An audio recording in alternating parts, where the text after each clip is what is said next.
I had this identity that I could no longer align with because it wasn't going to be in my reality of being special operations, of being this person that I had created. And so I just said, okay, and this is the question that's got me through a lot is, well, this sucks, but what's next? Mm-hmm. Yeah. Welcome back, everybody. Thank you for tuning in. We're back in York, Pennsylvania, where it's cold as hell. We got a bunch more snow last night, and I think they're calling for more snow this week. And we have a great, phenomenal guest today with us, Ben Williams. Ben Williams, how the hell are you, buddy? Dude, I'm doing incredible. I'm excited to be here. Thanks for having me. You're welcome. You're welcome, man. So Ben, we were talking earlier that how you are new to our show. Not new to the industry though. You're into all the things that we're all into and the things that we discuss on a daily, weekly basis here on Behind the Tool Belt and any other function that we're involved with. But man, it seems like I'm looking forward to our new relationship, forging this new relationship and stuff, because what little research that I did on you, it looks like you're a health nut, you're in the real estate, you're in the, investments, you're a personal coach and all the things that I hold, true and close to my heart, the personal growth, the development, the mind, the body, and the soul, and of course, investment and family and all that stuff. So let's dive right into it, man. Why don't you, typically we go through, what it was like, how you got here and what it's like now, but tell us a little bit about yourself and your journey and your personal growth and health, as well as your work and personal coaching and your being a realtor. Yeah, for sure. So, a little bit of like my history prior to getting into business. I was in the military for a while. So I was in the special operations community for about 2.5 years. Right after high school, I was a firefighter EMT and then enlisted into the military. Did that, went through, special forces selection, went to RASP, and then ended up getting medically discharged in October of 21. I actually broke both my legs and was super down bad. And I kind of went through this time where right after I broke my legs, probably one of the guys that was closest to me actually passed away.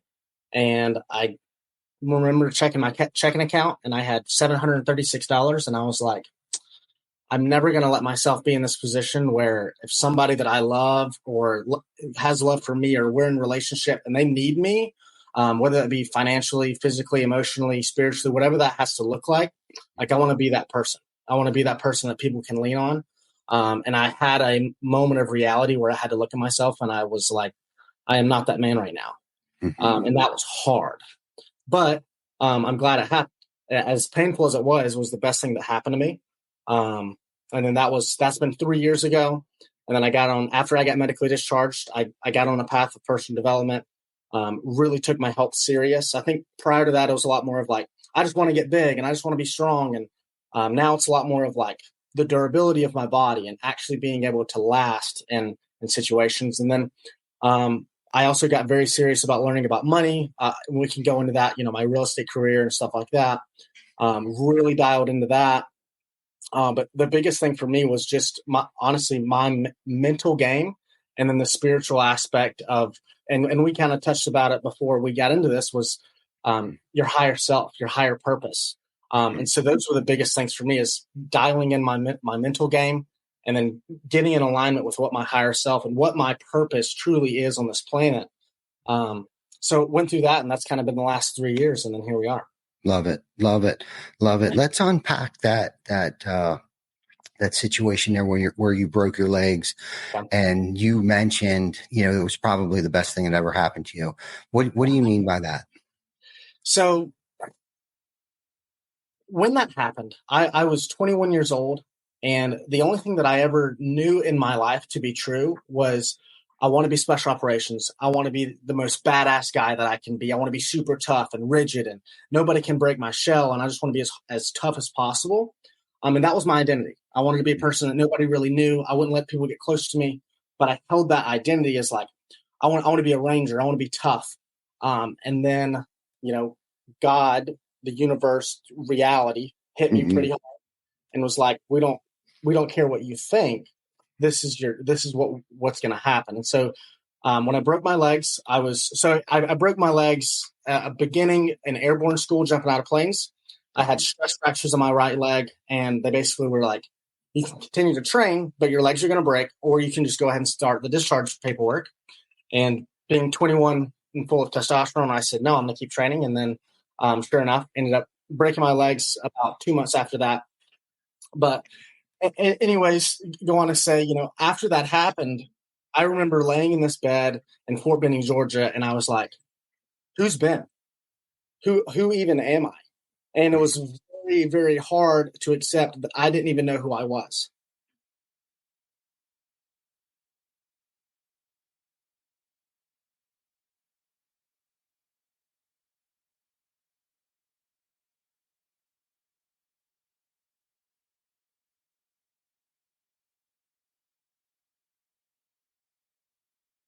I had this identity that I could no longer align with because it wasn't going to be in my reality of being special operations, of being this person that I had created. And so I just said, okay, and this is the question that's got me through a lot is, well, this sucks, but what's next? Mm-hmm. I would just go, this sucks, but what's next? And then I was like, all right, I want to be a person of impact. I want to care about people. I want to be there for people like my buddy that passed away. I want to be that guy. And then that's what sparked the identity shift that let me become this person that actually loves people and actually cares about people and lives a life of purpose, not just for what I think my purpose is. Yeah. So. Yeah, no, it's funny. And the reason why I asked you about that is because, looking back now, I'm sure, and back then you didn't see the opportunities or why this was happening for you and not necessarily to you, and it's hard to see the light at the end of the tunnel when you're going through so much pain. But through that pain comes growth. Right. We at that moment you have a decision to make. Like, am I going to just continue laying in this bed and woe is me? Or am I going to decide which path, trajectory that this is going to propel me in? Which direction am I going to start flowing in at that moment? And it's like through that pain, comes growth. And then with growth comes more pain and more experience. You know what I mean? And that's the thing about, trials and tribulations and being tried and true is that you're gaining experience, you're gaining the knowledge. If you use that, if that's what you allow to manifest from that pain, right? Because sometimes it comes out in different negative, sometimes things manifest into drug addiction, alcohol, or manifest into being a better human being, wanting to have impact, wanting to work on my body, wanting to care for my health, my mind, my soul, my fitness. What am I consuming? And it sounds like you really chose that path, that to look at this like, okay, I'm going to get through this adversity. I'm going to make my body stronger. I need to make my mind stronger. And I think it's unfortunate because a lot of times when tragedy happens in people's lives, they allow that to, keep them down. It suppresses them. You know what I mean? And unfortunately, we do that to ourselves because, you talked about mindset, right? And I want to talk a little more about that maybe a little bit later on, about mindset, when it comes to, how important, maybe we can talk about it now, how important mindset is when you start on that journey of self-improvement. What form or how important is mindset when you're in a state like that? Oh, it's everything. And it's not, I think people have this idea of mindset is that they just say these nice affirmations and do these things. And it is true. But I think a lot of it goes back to understanding how your mind is actually working and the relationship that you have with the voice that is talking in your head. Like the first level of that is going to be, I am the voice talking in my head. So when you hear your mind go, I'm not smart enough for this, I'm not good enough for this, you identify as that voice. And then there's 4 levels to it. And the second level is just going to be, okay, I'm not the voice, but there's someone telling me what's the truth. And then you go, okay, then I am not good enough. And I understand that's not my voice. And then you can move on to, okay, that is my voice, but how do I change it? And then you get to this level where you go, the only voice that is talking back to me is the memories of my past self, of a belief that I still hold true about either an experience I had or what someone else said to me. And so you have to go back and give love and compassion to that voice when those things come up. Like when I'm laying there in that bed and I'm going, my legs are broken, my friend has passed away, Everything looks like shit. My life hurts physically. How do I get out of this? I can look at it and go, Ben, this isn't true. This is not who you are. This is simply your experience. And everything that is happening right now is for you to develop the characteristics that you need for you to receive the manifestations that you've asked for. Because I've always asked for big things in my life. I've always asked to be impactful. I've always asked to be wealthy. I've always asked to be in physical good health. I've always asked to have good friends. But people forget that there's a price tag for the things that you ask for. And you have to show up to pay that price tag with the right intention. Because if you show up with the intention that I'm not good enough, but I'm going to stand here and pay it anyways, the universe will decline it because it doesn't even believe what you're saying. But if you show up and say, I am good enough, I can do this because I am choosing to love myself and to prioritize myself, because I know that whenever I show up at my highest form, it is the highest and best good for everybody, not just myself. And it's just a different way to look at it when you realize it's a benefit for everybody. Yeah, that's so important, man. That last piece that you just said there is that, a couple of things. Like, one, you're the sum of those that you surround yourself with, Oh, right? for sure. But more importantly, like, what are you bringing to the table? And I most recently read a book, and we've talked about this probably about the third time we talked about this on a podcast, but it's very important, and it's so true. It's energy, right? Like the energy that you bring to those that are around you. And I recently changed my job title to CEO, and everyone's like, well, no shit, you're CEO. But what CEO actually stands for is Chief Energy Officer. Ooh, that's So when good. I walk into the room, I need to make, so this is something I have to work on. And it reminds myself every time I send an email and I see my signature down there in the bottom of that left bottom corner there, I got to remind myself that I'm the one bringing the heat. I'm the one bringing the thunder. I'm the one bringing the energy here, even though I don't feel like it, and I hate this analogy, but you got to fake it till you make it sometimes. And I wish I could come up with something better right this second, but sometimes you just got to act as if, even though you don't feel like bringing the heat. Sometimes you don't feel like bringing that thunder, but you got to suit up, show up, and bring that positive energy, because I've watched it. I've been around people that didn't have that energy or flowed well with me personally, and I can only take that in small increments, or else it kind of like absorbs what positive energy that I have. So I don't want to be that negative Nelly, and I'm guilty of it. I think we're all guilty of that. But I think the important thing here that we need to take from this is that we need to be aware of it.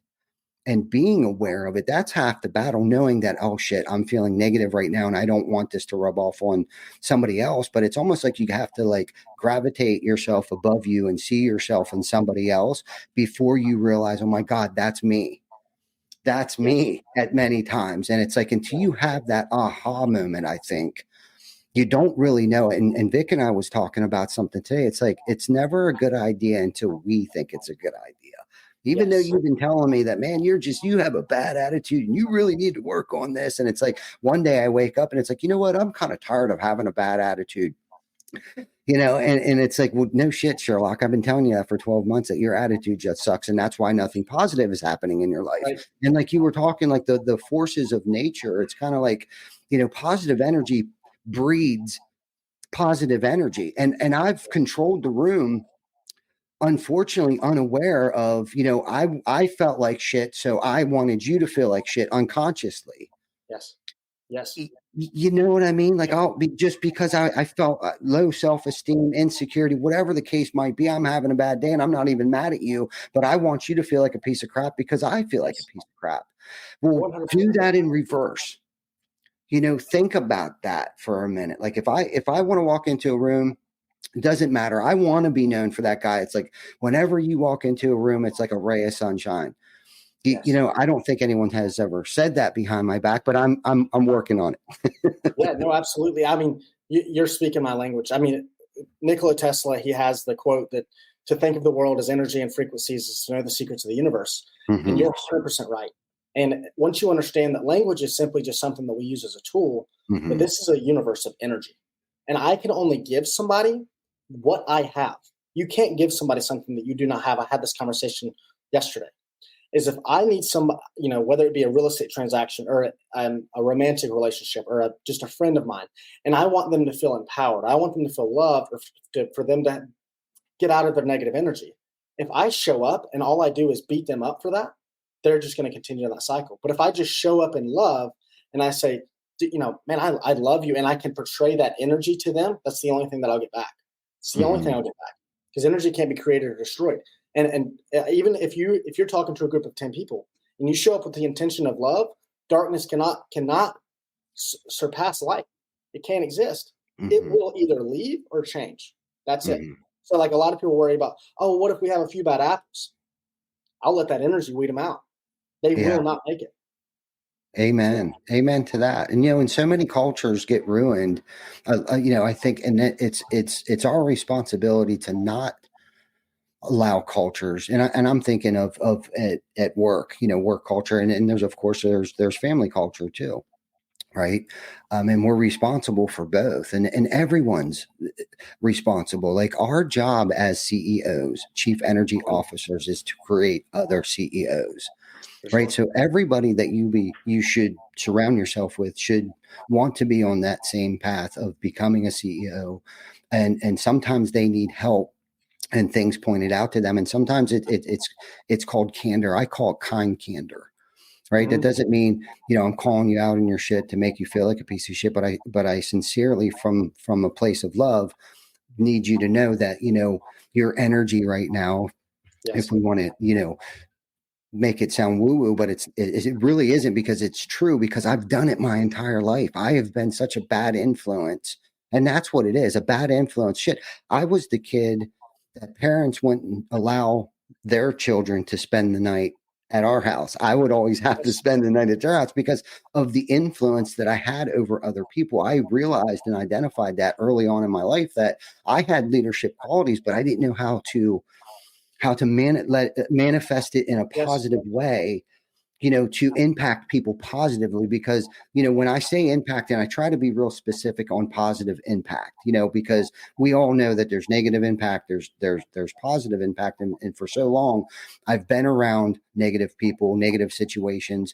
And one of the things that I made as my New Year's resolution, most people add things, more crap on top of the pile of New Year's resolutions. Well, one of my New Year's resolutions was to remove things. Right. And instead of adding more crap, I'm going to remove some stuff. Right. I'm going to remove these negative things. If I made an obligation, I'm going to follow through with that obligation, but I'm going to be super mindful when I'm going through situations and scheduling things and having meetings or putting myself in situations. Now that I'm aware of what my resolution is going to be, I can say to myself at that moment, okay, I don't need to do this again.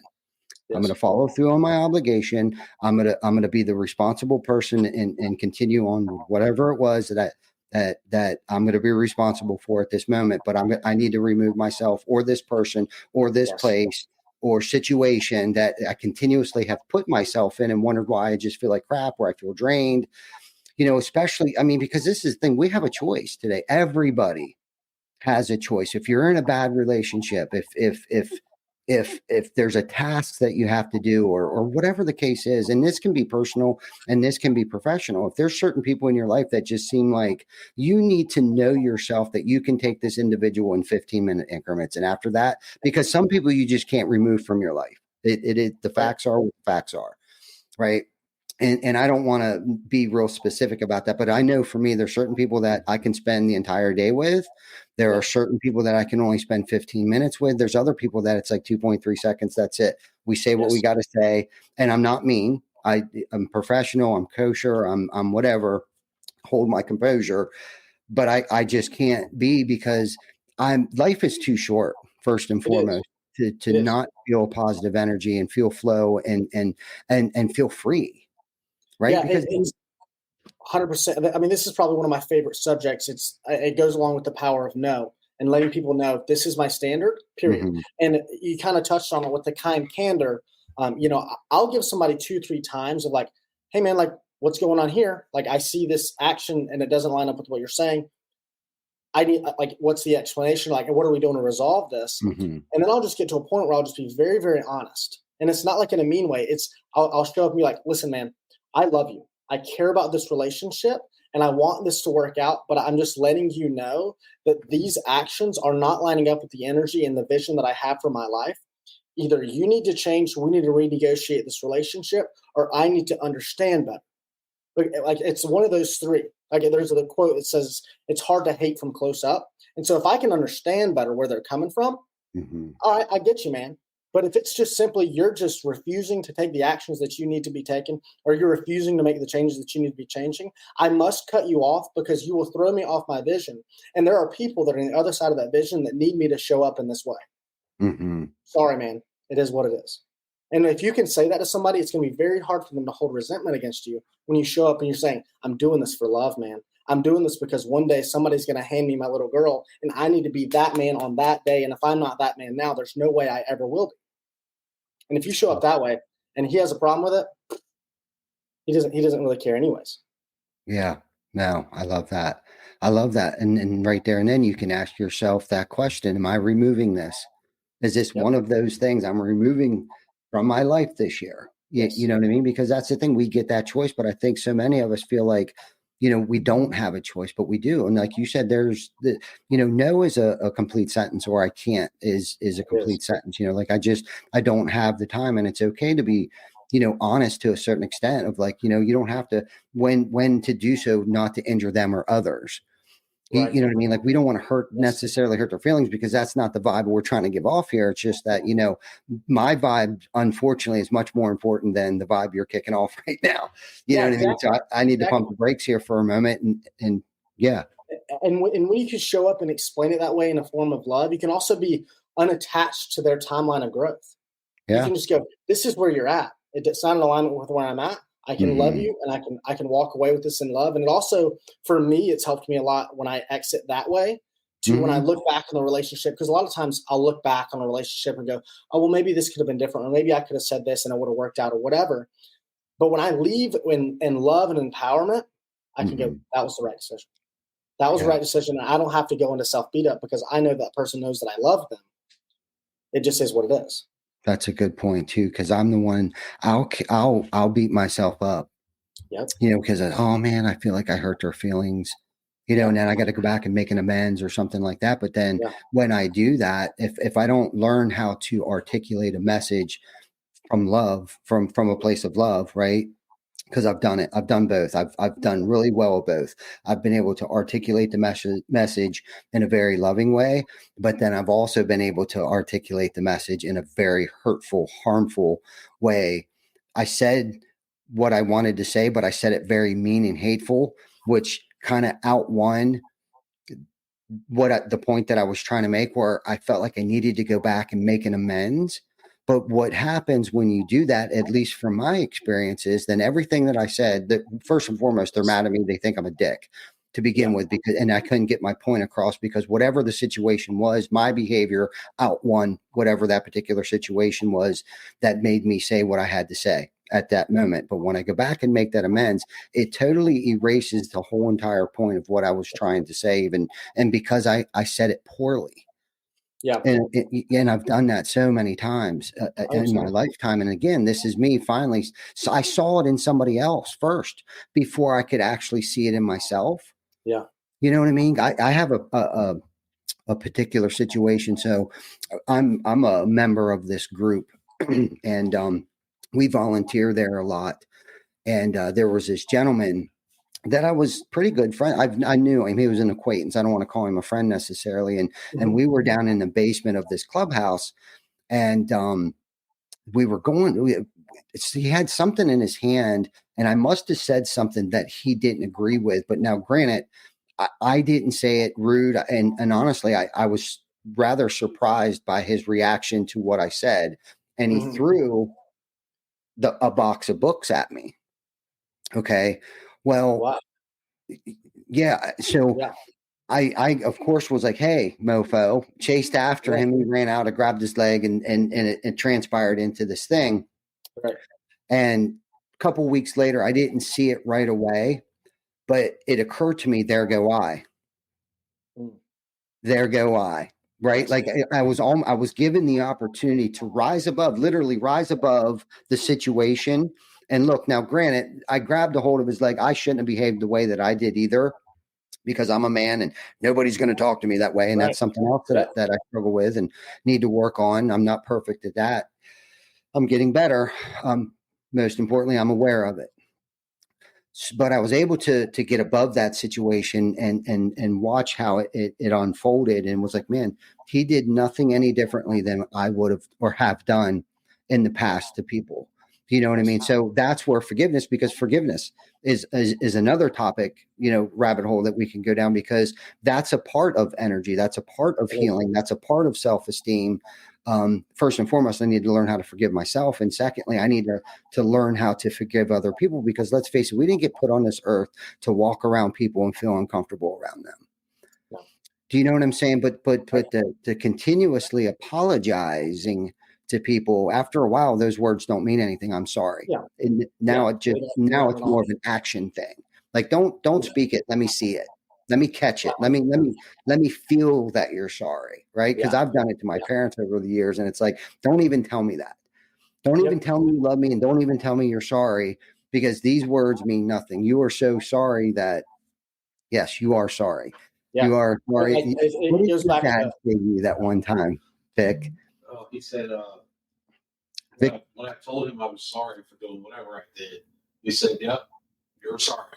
No, it was. And then he followed up with, your actions are so loud, I can't hear a damn thing you're saying. Yeah, your actions are so loud, I can't hear a damn thing. Vic, it was probably about a year ago, Vic told me that. And I thought, you know what? That is so true, because, again, negative impact, positive impact. How are my actions or my behavior affecting other people? And we don't realize the effect that we have on other people when they talk about unmanageability. And I'm sure we all know somebody whose life is unmanageable.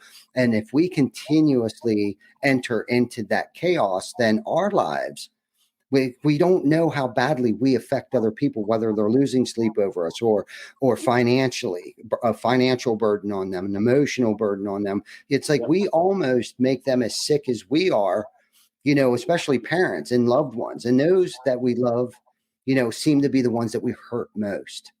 Yep.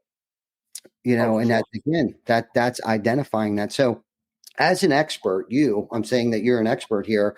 It definitely sounds like you're an expert on personal growth. What are some practical tips and strategies you can share with our listeners to help them enhance their overall well-being and achieve their goals?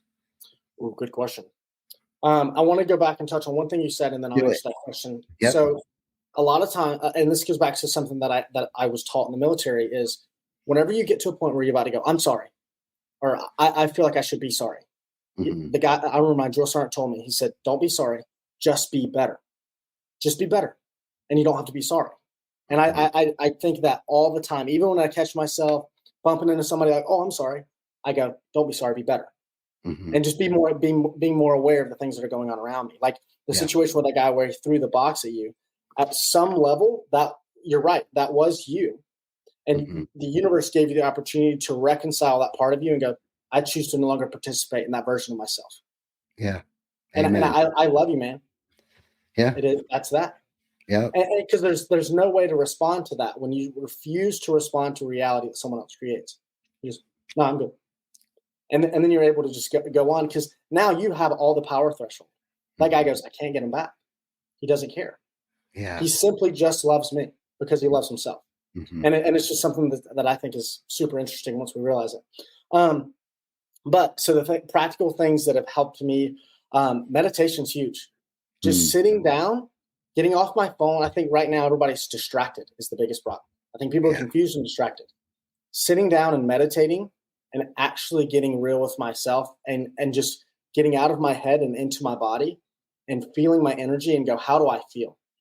Do I feel like a victim? Do I feel like I'm ashamed? And then tracing that back and go, why do I feel that way? Okay, well, what was that situation? And what is true about that situation? And then what do I believe to be true about that situation? And what do I believe to be true that is not true about that situation? And then once I can figure that out, I can shift that belief, and then I can shift that energy. And the only way to do that is to get very, very clear with how you feel. And that would be meditation. And then after that, a huge thing would be journaling. Because there's a lot of times in your life, because life is just that roller coaster of like, yes, good, yes, no, good, bad, whatever, And it helps me a lot whenever I catch myself in that victim mindset, or that my life is shit, or my life is, hard, or whatever. I can look back in those journals and go, I had a lot of traction here. I had good feelings here. What was I doing differently? How was I showing up differently than how I am right now? And I can answer that almost every time. It's because I start to get selfish and ungrateful. When I start thinking about Ben and I start thinking about things that I want, and then because of that, living in lack, because I'm not being grateful for what I do have, I just get in a spiral of negative energy. And then I can go, okay, nope. I can catch that, and I can go, I'm being selfish and I'm being ungrateful. How can I give, and how can I be thankful to be giving? And then I can just get myself back out of that hole. And I think journaling, meditation, and you got to be working out. That's period. You have got to move your body. Energy and motion tends to stay in motion. And that's true for everything. That's on a physical plane all the way up to a spiritual, emotional plane. If you are stagnant, you will be just that. Move around. Love that. I love that. Yeah. I'm a firm believer in meditation. It's a little something I do every morning. Every morning. That's one of those things that I call my win. We stack wins in the morning. For sure.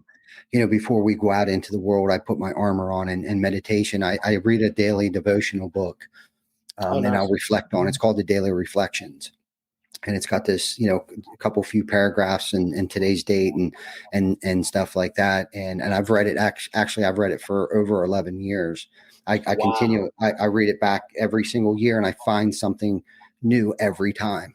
Every year that I've read it, I find something new in it, and it kind of just gives me that 2.3 minutes, right, to center myself, knowing, no one's really awake yet in the world yet. It's still dark outside, and then I added another book to my arsenal there that I started to read. It's another daily affirmation by Ryan Holiday. I can't for the life of me think of the name of it, but I've read it. I started reading it last year. The Daily Dad. Nice. It's so good. I bought my daughter one because it's not just for it's for parents, period. Right, not the dad, mom, grandparents. And I'll be quite honest with you, I apply those principles that I read, both books, my Daily Reflections and my Daily Dad. I apply them in my work and in my personal life. But I think meditation's huge. I don't do much journaling. I have done journaling, but I can tell you an instance that it really helped me out. I was fuming one time. I was so upset with something, and there were so many things I wanted to tell this person. Yeah. Right. So I thought, you know what, I'm going to start jotting these things down. And I did, man. And I was on a rampage, man. I'm writing, and punching him in the face, and all in my head. Like, I got this battle going on, man. And I'm writing and I'm writing and I'm writing and I'm writing and I'm writing. And I read it after I had it completed. I read it and I thought, that's pretty crazy. Some of it was so far-fetched, and thank God that they can't lock you up for what you think. Okay. Yep. But it gave me a moment to reflect on how ridiculous my behavior would have been. It gave me that 40 minutes to catch my breath and not react, but get in a headspace where I could respond in a healthy way. Yes. Right. And then it also highlighted some bullet points that needed to be discussed, but in a mature manner. Yes. Is what it did for me. So I can see how journaling, and on anything, and that was just one particular instance where I wrote and I really needed to get some things off my chest. Right. And then I put it in there, and I still have it. And I shared that advice with a friend of mine because he was struggling with something. And I said, it does multiple things. One, it gives you the bullet points that need to be discussed. Two, you're saying what you want to say and need to say to just get out in that way that you feel like you need to get it out, but you know that you can't get it out in that way. So it helps you do that. Plus, it also allows you to pull out just the crazy, dramatic crap. Yes. You get just that head trash stuff. You just put it on there, and however crazy it is, write it down, get it out, empty that trash can, and get it out. And I was able to, it actually allowed me to pump the brakes for about 2 or 3 days before I had to have this conversation with this individual. I was able to, sleep on it, think on it, prepare myself mentally and physically working out. If I was still angry, and I work out. I started lifting heavy weights. I don't know, several months ago. I was really big into cardio and calisthenics and things like that. But recently, nice. I got into lifting heavier things. You know what I mean? Because I wanted to bulk up a little bit and be a little stronger. And like you said, I needed that. I'm at a different season of my life right now where I feel like I really need to, get stronger mentally, physically, and spiritually. And again, those internal things and external things. And that's one of the questions I wanted to ask you later on. We might not have time, but that'll give us part 2 of the Ben Williams show here. If we don't get there yet. I mean, that's you brought up such a powerful point as far as journaling out, whether it be every day, once a week, even in that situation where there's an instance, is you gave yourself the opportunity to feel it. If you can't feel it, you can't fix it. So many people just want to numb it or ignore it. Yes. And they go, I'm pissed off, but I'm not talking. Stuff it. Well, you're not going to fix anything. You're not going to fix anything, and you're definitely not showing up in love. I promise you that. And so if you give yourself the opportunity, because I promise you, I've had some journal entries that if the U.S. government read, they would arrest me. Because I've been that guy where I was 20 in the military, angry. Let's get after it. But once I'm able to articulate how I feel in the situation, I'll more than likely catch myself at some point in a journal entry going, all right, maybe I am being a little over dramatic.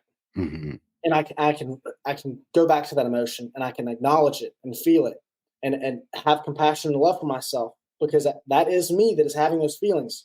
And if time's relative, at some point, I'm still going to be that 15-year-old boy that just got pissed off because you disrespected me and I'm ready to go. And I can go, hey, man, that wasn't disrespect. You misunderstood. This is the situation. I love you. Let's move on. And but you got to go back to being able to feel it. So many people ignore it, but if you can get to where you can feel it and fix it, that's when your life starts to change. Yeah. No, that's such a good point too. And I'm guilty of stuffing. I call it stuffing. I'll stuff something thinking, no, I got this. I'll deal with it later, stuff it. Yeah. And what happens is I call it the snowball effect. And it's not because there's a bunch of snowballs coming at me. And sometimes my life is like that. But when I say that, what I imagine is that, the snowball is like that big. It's at the top of the hill, and then you push it down the hill.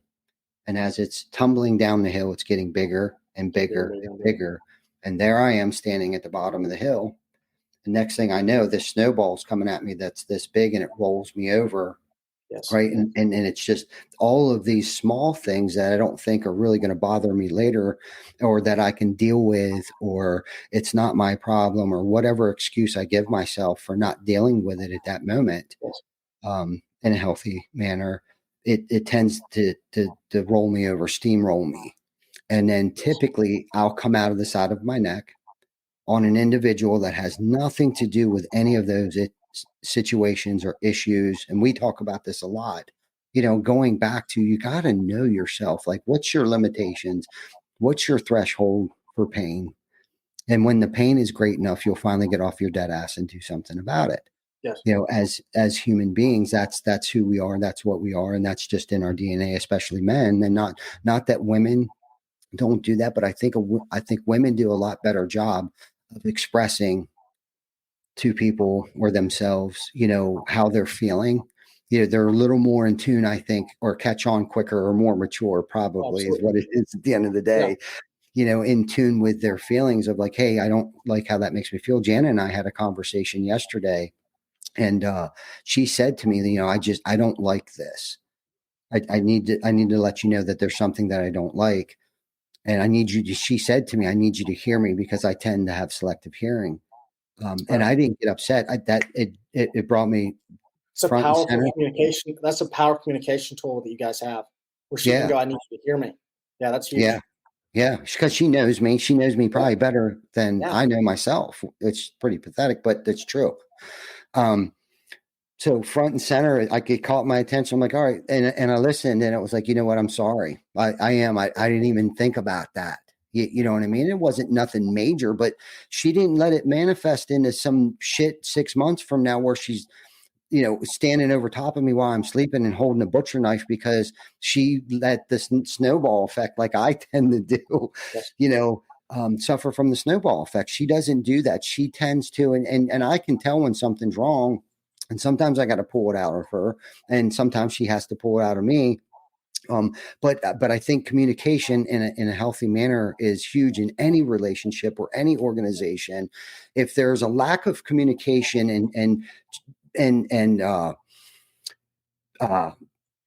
I'm sorry, I started thinking of another story that I was thinking of about lack of communication. But for instance, if there's lack of communication at home, one, the other person or yourself don't really know what's going on or what you're feeling, because body language can say a lot of different things. It's almost like reading a text message and taking it out of text.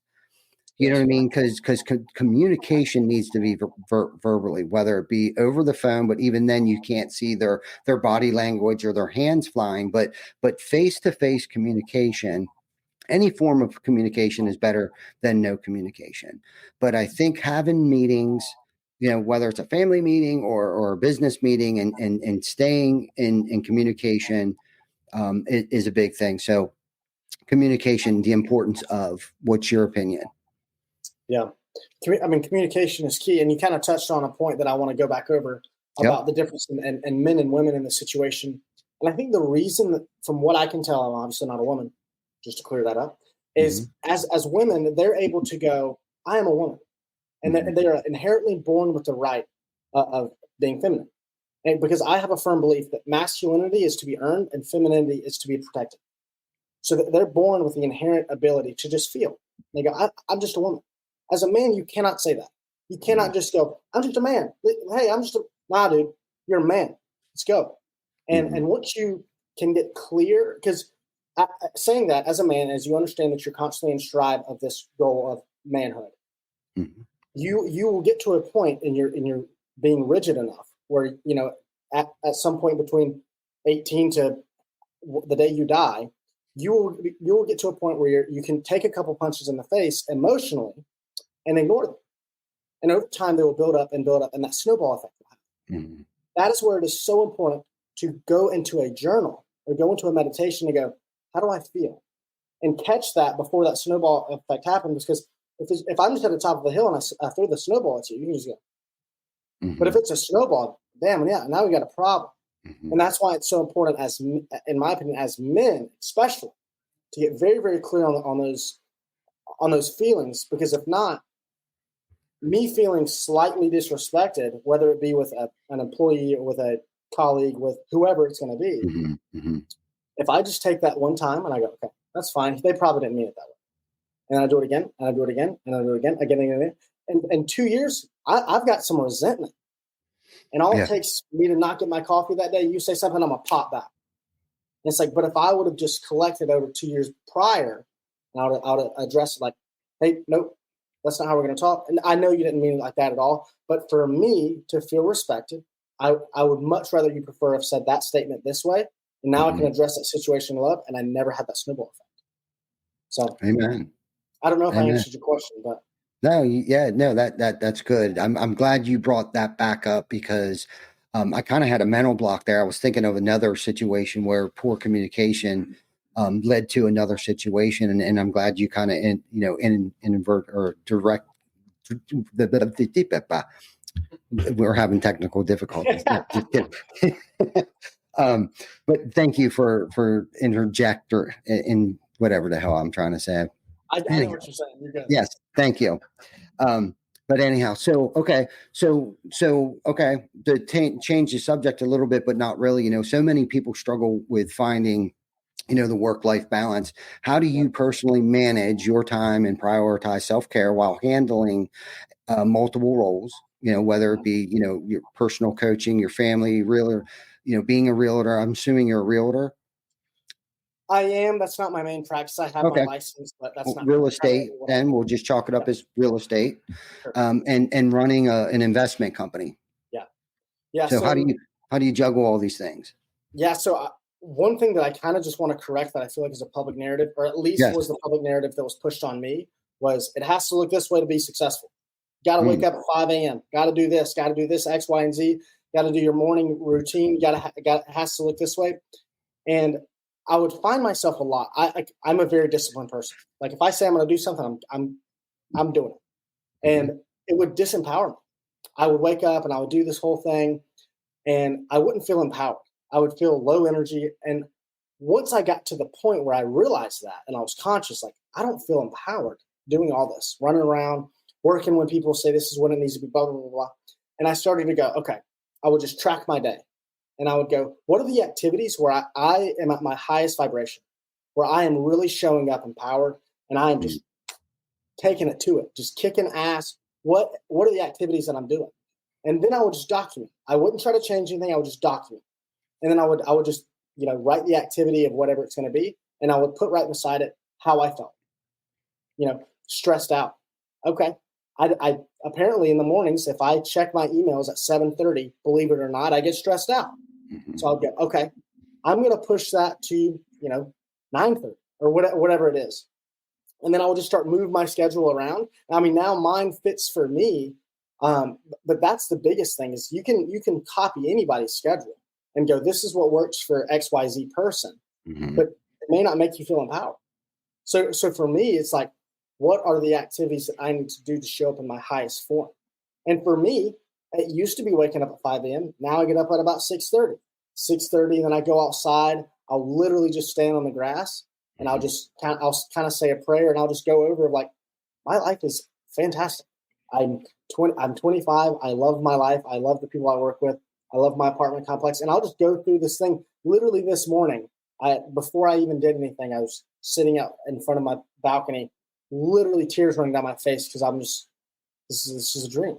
I'm about to be on a podcast. I have the greatest assistant that I could ever ask for in my period. And I'm just bawling my eyes out. And like, if I can show up that way and I missed an email and I don't get to it till 9:30, I could not care less because I'm enjoying my life and I'm being the most empowered person I can be. I love that. Yeah. I love that. I loved every point that you made too. And this is again going back to trying to figure out, what makes you tick and learning you, right? And unfortunately, it's taken me almost 47 years to actually find out and identify what times of day do I function best, or what do I need to do, or what do I need to remove, right, for my life. And I love how you said about, not checking your email and phone and stuff like that. So I don't check my phone. I don't get on social media or anything like that until I get to work. I literally have on my calendar at 10 a.m. Now, hopefully no one that I work with is listening to this. At 10 a.m. I check because that's my flow state.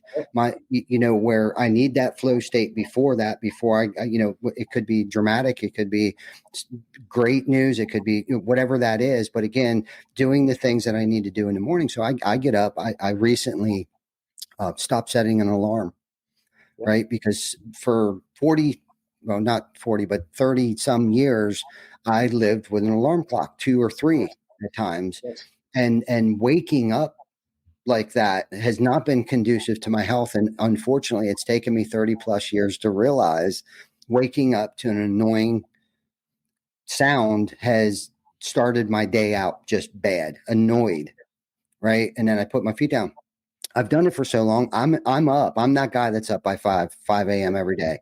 If not, like I get like this weird, anxious feeling because I've tried it. Again, these are all things I've trial and error. Now, I didn't go as far as documenting it, but that's a great idea. Anxiety starts to kick in if I lay past much 5:30. Yeah. So I know I need to get out. I do my thing. I quit smoking recently. I don't know. It's been like 6-7 months. So I don't go outside, let the dogs out. I let the dogs out, but I do that without lighting up a cigarette with them while I'm outside. I actually had to come up with a whole new routine for that. I let them outside. I closed the door. We have a gated fenced backyard. Fenced in backyard. I go in, I drink only 1 cup of coffee anymore. I don't drink it continuously throughout the course of the day. Better than me. Yep. So I make my 1 cup of coffee and I drink it before I leave. And I go into the room. It's actually the bathroom is where I read my 2 books. And I started to hang around the house. And I've never done this up until this past year, hanging around the house until Rocket gets up and goes to school. Yeah. And I can't tell you, because I used to think that you had to work 25 hours a day, 8 days a week. I was that guy, and still can fall into that, because sometimes shit just needs to get done. Right. Sure. And I honestly believe we wouldn't be where we're at if I didn't go through that, whether it was good or bad. I needed all that experience in that. Anyhow, but I don't know how many first days of school I've missed. I don't know how many basketball games, football games, last days of school, graduations, all of those things, even my own graduation I missed. Or maybe I was there, it was just in a blackout. I don't remember.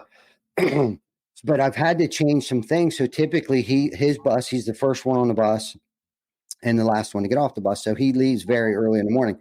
For a student, that is 15-year-old kids, has to get on the bus at 6:15. Some days I can't always pull that off, but at least 3 out of the 5 business days I'm there. And it's no special ritual. It's just, hey buddy, good to see you. I see him go out the door, have a great day. I love you. Yeah. And it's just being emotionally there has done something for me, and being intentional about, like, okay, Mondays, Wednesdays, and Fridays are the days that I'm not going to leave the house until after Rocket gets on the bus, has done something for me spiritually and emotionally. And I can see even in him, it's had an impact on him. And I think he looks for me now. Now, I never said to him that, hey, I'm going to hang out for now on, until you get on the bus or anything like that. Right. But that's part of my daily morning routine in order for me, because that's a win. I stack, first and foremost, I open my eyes. Secondly, I put my feet on the floor. I read my 2 books. I let my dogs out. And then now I didn't check my phone, so here I'm stacking 4, 5, 6, 8 wins, hang out with Rocket, now I'm armed and ready to go out and face the world. Bring it, whatever you got. I'm not a morning out worker outer. I find, and again, this is learning who I am and learning my body and my mind and stuff. If I work out in the morning, it tends to take my energy from me, and I have low energy throughout the course of the day. But what I have found out is if I work out between 4 and 5, it allows me to catch my second wind, to be more present with my family, attend the meetings and the clubs that I'm a part of in the evening, because, having a busy schedule, I call it second shift, is after 5 o'clock. Now I'm putting in second shift, whether it's date night on Tuesday nights with Jan. I need to be, emotionally present. I need to be intentional about that time. You know what I mean? And if I'm beat and tired and stressed out, and again, I try not to look at my phone. But these are things, and again, I should have documented all these things so I could rattle them off. But living in my calendar, because I have date night on my calendar, I have checked my email 7 days a week at 10 a.m. And I get a notification an hour before all of these things. I put everything in my calendar. If my calendar is empty, then I'm a mess. Like, I need to know what and where I need to be. I need to fill up my time with positive things. And we get to pick and choose what times of day. And Vic and I had this conversation too. Share the calendar with your significant other, so they know what your day is going to look like. And, oh my God, what should I expect when he gets home? Because I know what he's going through today.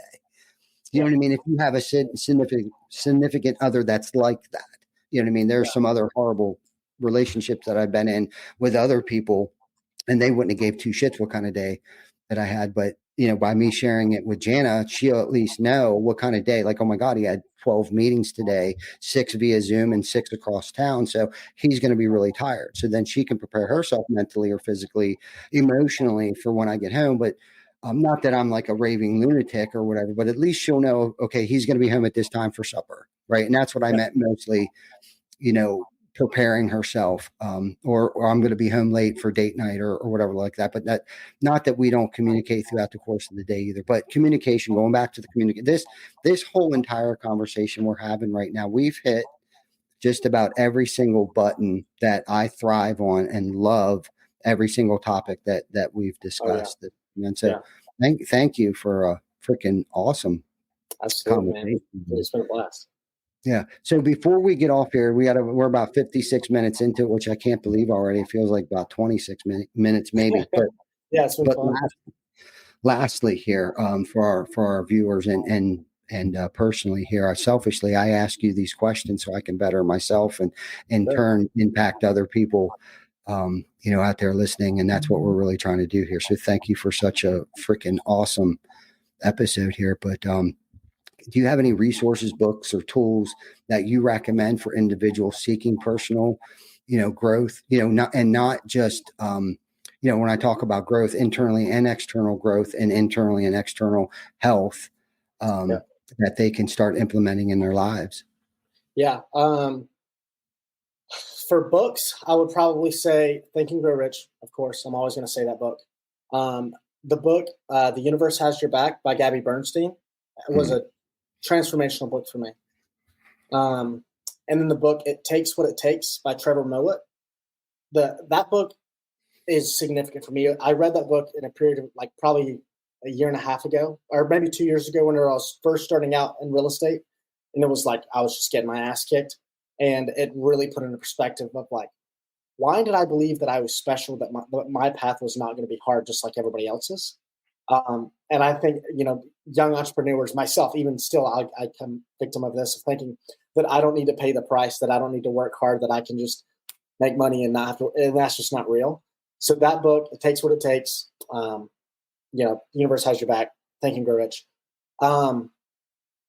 Meditation is a huge practice. And then I have a personal development coach that I've met with once a week for probably 9 months now. So if you want to connect with her, feel free to DM me on Instagram. My Instagram's The Williams Ben. Shoot me a DM. I'd love to connect you with her. She's helped me tremendously. Honestly, probably that'd be it. Yeah. That's what I do. Good answers, man. Yeah, good answer. Reading's big. Again, that's expanding your mind, strengthening that brain muscle.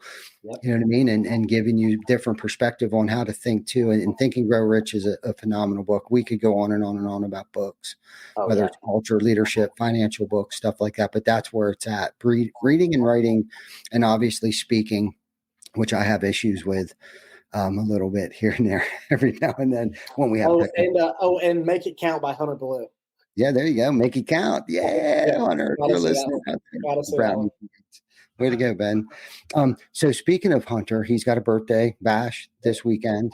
Yep. Are you attending that? I am. I have a feeling you're speaking at the Revolt Live, aren't you? Or is that a different time?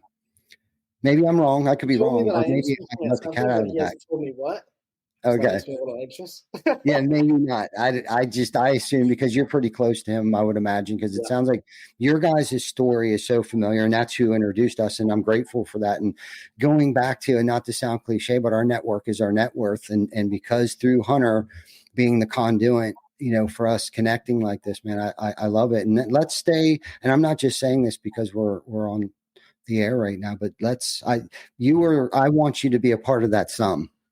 Yeah, absolutely, man. I'd love to. For sure. Yeah, because you got some really good perspective on stuff. And, I needed that fresh perspective on so many different things that you discussed with us today. So thank you for coming on the show here.